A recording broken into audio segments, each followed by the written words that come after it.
Hello दोस्तों, स्वागत है आप सभी का आपके अपने YouTube channel Deepanshu smart classes में। दोस्तों, जैसा कि आप देख रहे हैं, आज की इस वीडियो में हम ख़त्म करेंगे अभ्यास 5A, यानी कि कक्षा 6 का जो 5वां चैप्टर है उसकी पहली प्रश्नावली, उसको एक वीडियो में हम ख़त्म कर देंगे।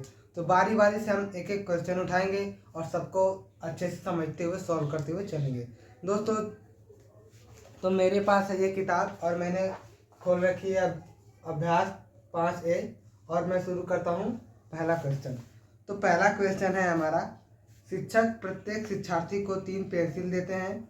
आप स्क्रीन पर देख सकते हैं, शिक्षक प्रत्येक शिक्षार्थी को 3 पेंसिल देते हैं। यदि कक्षा में शिक्षार्थियों की कुल संख्या x हो तो बताइए कि शिक्षक शिक्षार्थी को कुल कितनी पेंसिल देते हैं। तो चलिए दोस्तों, इसको समझते हैं। जो प्रश्न 1 है हमारा, हम शुरुआत करते हैं प्रश्न 1। आप स्क्रीन पर प्रश्न को पढ़ सकते हैं। प्रश्न 1, तो प्रश्न 1 क्या कह रहा है? प्रश्न 1 ये कह रहा है कि किसी कक्षा में कुछ विद्यार्थी हैं और टीचर एक विद्यार्थी को कितनी पेंसिल दे रहा है? 3। एक विद्यार्थी को 3 पेंसिल दे रहा है और हमसे कहा यह गया है कि अगर मान लीजिए कि जो विद्यार्थी यानी कि विद्यार्थी की संख्या है, विद्यार्थी यानी कि जो बच्चे हैं उनकी संख्या x है, ये हमें बता रहा है। और एक बच्चे को कितनी पेंसिल मिल रही है? एक शिक्षार्थी को 3।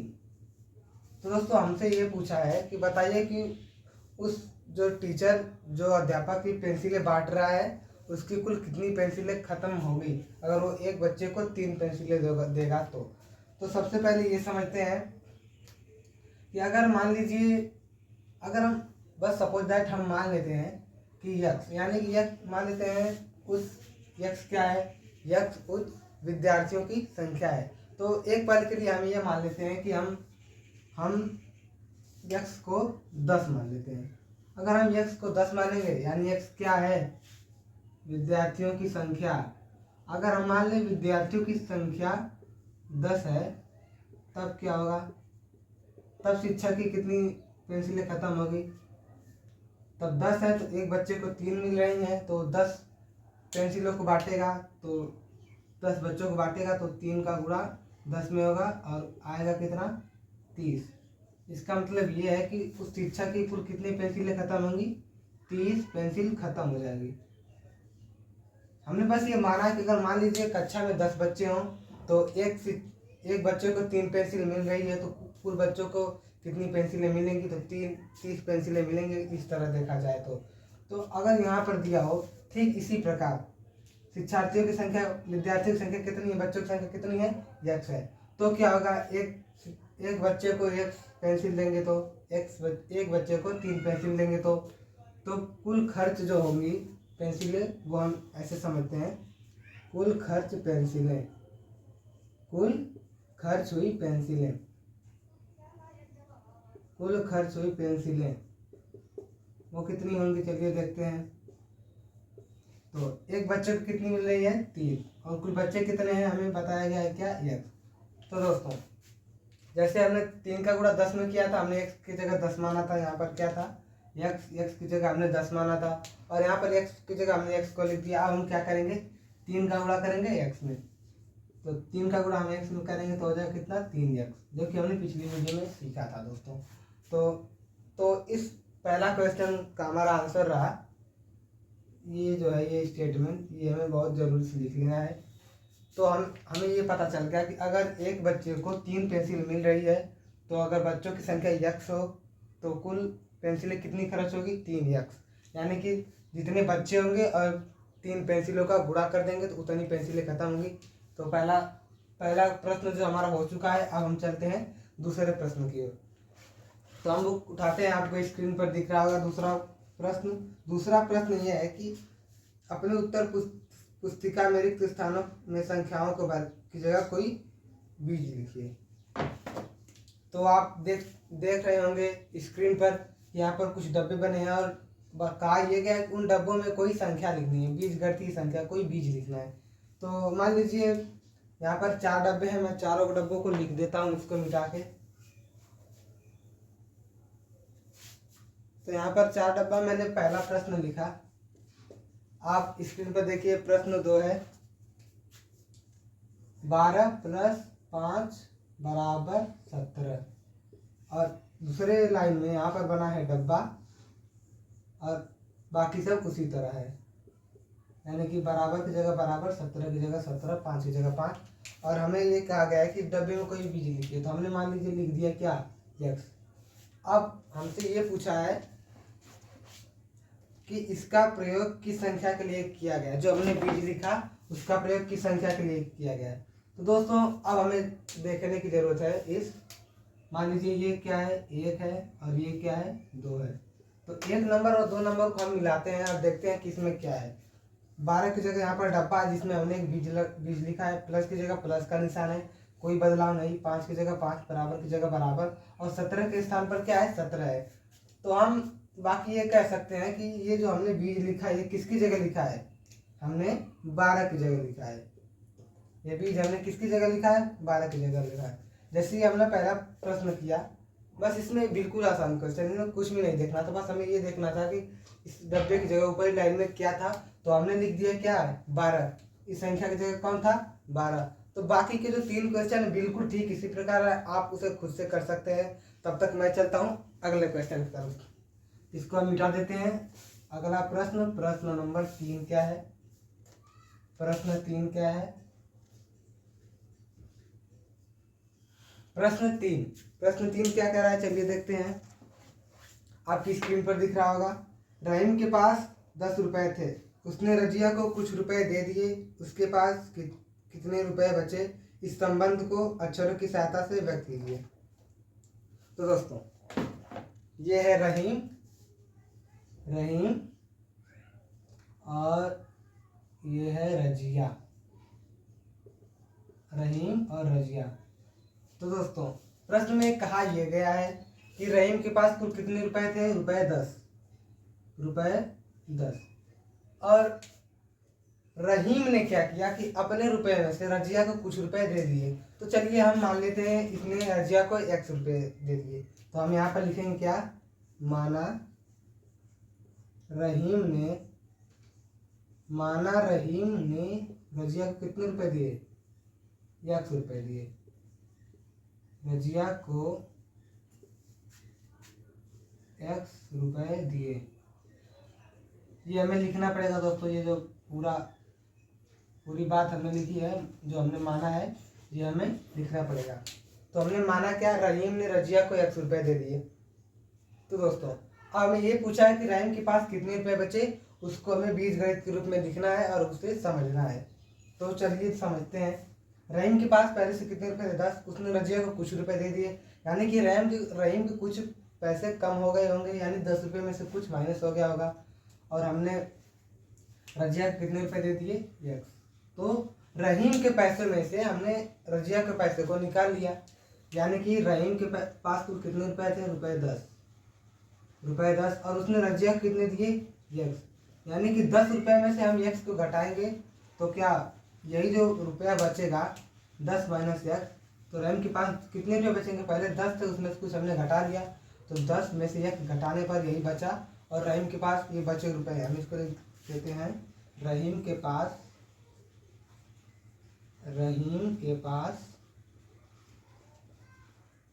बचे रुपए, कितने रुपए बचे, 10 माइनस x। बीज गणित के रूप में अगर हम लिखे तो ये x। तो अगर मान लीजिए कि, चलिए एक बार मान लेते हैं, सपोज दैट कि रहीम ने उसको 3 रुपए दिए रजिया को। तब इस स्थान पर लिखते हैं कि x की जगह 3 लिखते हैं, 10 माइनस x की जगह 3, तो कितने बचे, 7। तो इसका मतलब ये है कि x की जगह हम 3 लिख दें तो हमें 7 रुपये मिलते हैं। यानी कि ये जो कथन लिखा है बिल्कुल सही है, सही काम कर रहा है। अगर रहीम ने रजिया को 5 रुपये दिए होंगे तो 5 रुपये बचेंगे। इसी तरह ये सवाल हमारा कंप्लीट हुआ। अब हम बढ़ते हैं अगले क्वेश्चन की तरफ, क्वेश्चन नंबर 4। तो क्वेश्चन नंबर 4 थोड़ा सा अलग और इंटरेस्टिंग है। प्रश्न क्या है, प्रश्न 4। मैं प्रश्न को पढ़ता हूँ, आप स्क्रीन पर देखें प्रश्न को। एक बगीचे में कुल कुछ पेड़ थे, 50 पेड़ और लगा देने पर पेड़ों की संख्या 120 हो गई। इस कथन को अक्षर की सहायता से व्यक्त कीजिए। दोस्तों यही बात हमें बताना ये है कि एक बगीचे में कुछ पेड़ थे और उसमें कितने पौधे और लगा दिए गए, 20 पौधे और लगा दिए गए। तो जो टोटल हो गए 120 हो गए। 50 पौधे और लगा दिए गए और कुल मिला के 20 हो गए। तो पहले हम क्या मानेंगे, लिखेंगे यहाँ पर क्या, माना जो हमें चीज नहीं पता रहती। इसमें हमें क्या नहीं पता है कि पहले से कितने पेड़ थे, इस बगीचे में पहले से कितने पौधे थे, ये हमें नहीं पता। तो हम मान लेंगे माना बगीचे में कितने पौधे थे, बगीचे में x पौधे थे। ये एक अक्षर हमने लिख दिया, x पौधे थे। माना बगीचे में x पौधे थे, ये हमने मान लिया। अब क्या दूसरी लाइन हम पढ़ेंगे तो उसमें क्या लिखा है, दूसरी लाइन में ये लिखा है कि 50 पौधे और लगा देने पर। तो हम यहाँ पर लिखेंगे एक लाइन और, 50 पौधे लगा देने पर, 50 पौधे और लगा देने पर,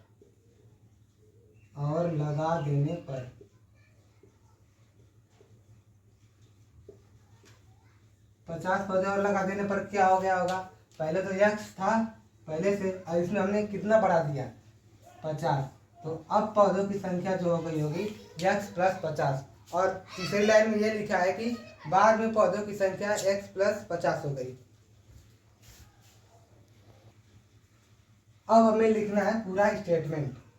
तो बाद में कितने पौधे हो गए,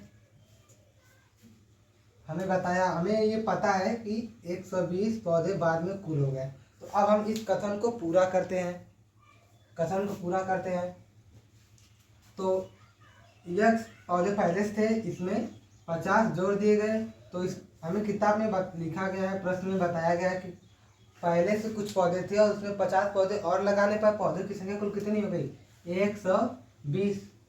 तो इस कथन को हमने बीजगणितीय रूप में लिख दिया। चलिए इसको एक बार फिर समझते हैं। पहले कितने पौधे थे बगीचे में, x पौधे थे और उस x पौधे में हमने 50 पौधे और बढ़ा दिए तो बाद में कुल 120 पौधे हो गए। ये कथन ये दर्शाता है। तो अब हम बढ़ते हैं अगले प्रश्न की तरफ। ये बहुत इंपॉर्टेंट प्रश्न है, आप इसे नोट कर सकते हैं। अगला प्रश्न हम पढ़ते हैं, प्रश्न 5। प्रश्न 5 है, अक्षर यन और यम के प्रत्येक प्रतिरूप की तीलियों में बनाने के लिए आवश्यक तीलियों की संख्या के लिए नियम ज्ञात कीजिए और इसके लिए एक अचर प्रयोग कीजिए।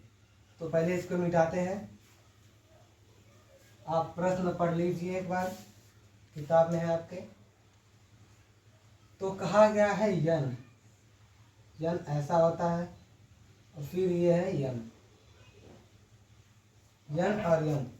दोस्तों अगर हमें माचिस की तीलियों से या फिर कोई भी तीलियों से यन बनाना हो और यम बनाना हो, तो यहाँ पर जैसे कि मेरे पास 3 मार्कर है, अगर मुझे यन बनाना हो तो मुझे कितने मार्करों की जरूरत पड़ेगी, यहाँ पर ऐसे 3 मार्करों की जरूरत पड़ेगी, ऐसे 3 ऐसे। लेकिन अगर मुझे यम बनाना हो तो कितने मार्करों की जरूरत पड़ेगी, एक मार्कर ऐसे रखना पड़ेगा, दूसरा मार्कर ऐसे, तीसरा मार्कर ऐसे और चौथा मार्कर ऐसे, 1 2 3 4।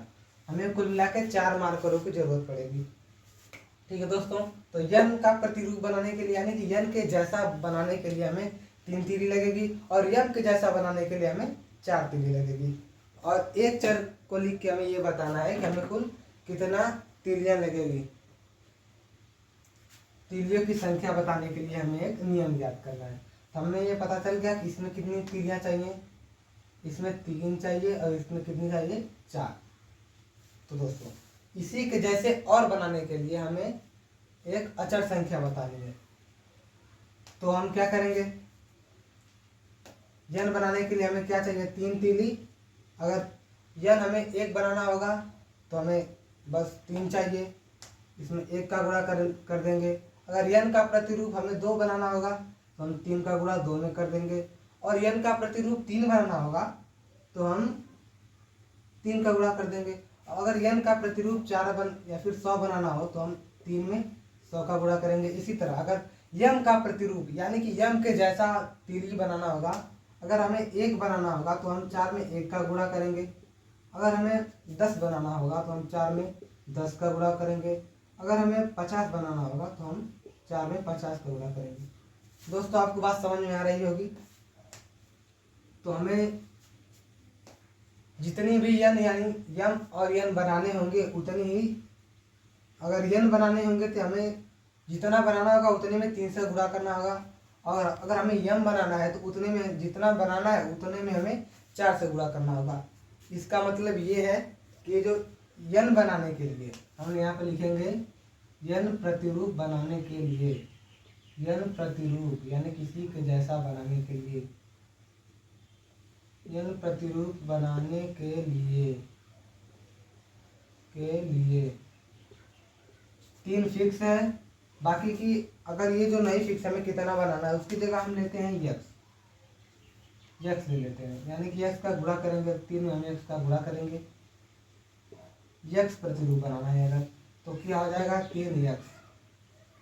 दोस्तों ये हमारे इसका हो गया प्रतिरूप बनाने के लिए हमने एक अचर का प्रयोग किया। अब लिखते हैं यम का प्रतिरूप बनाने के लिए।